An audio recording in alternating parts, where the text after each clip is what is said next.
Drivers are getting ready to start their engines. Formula E making its return to the U.S. this weekend. 2 races on tap in Brooklyn. Senior autos reporter Pras Subramanian at the track right now. Pras, you've been speaking with a lot of people there about some of this excitement that's building up ahead of the next couple of days. What'd you learn?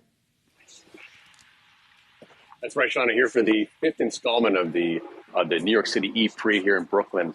I've been talking to some teams here because, we have had some teams coming into the league, some teams leaving the Action Racing Series.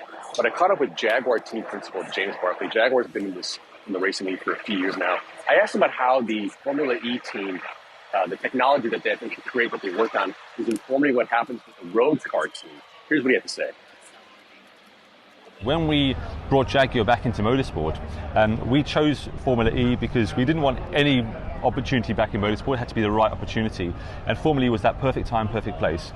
We were electrifying our company, and Jaguar becomes a modern luxury, all-electric car company from 2025. We transitioned to full electrification, and that's a very quick transition. And what we wanted is a platform to not only promote the benefits of electric mobility and the adoption of EVs, but actually a real-world testbed for the technology. And that's exactly what this is. We're pioneering technologies, pioneering materials, pioneering designs and solutions, all of which are relevant for our future passenger vehicles. And we have a open-door approach with our core engineering team back in the UK, with the race team, so vice versa. We're transferring learnings and information. So what we see is some of the pioneering, if you like, approaches we've had in Formula E will come through to our passenger vehicles. So you mentioned that racing test bed. So basically, a lot of the tech that they create, you talked about how they made racing, they made this silicon carbide tech that they use for the racing batteries and the racing inverters.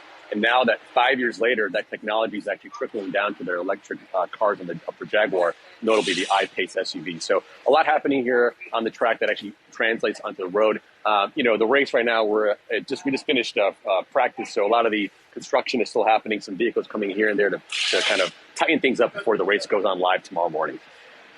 Pras, the F1 show on Netflix, Drive to Survive, huge impact for F1 ratings. Has Formula E seen a boost? I asked James about that too. He said that yes, there is some spillover effect there with that, the Netflix rating, the Netflix effect on the league. So he thinks that there's, especially in the States, there is some enthusiasm, more so that he's seeing from really than he has in the past. All right, senior autos reporter Pras Subramanian, thanks, my friend. Enjoy the weekend.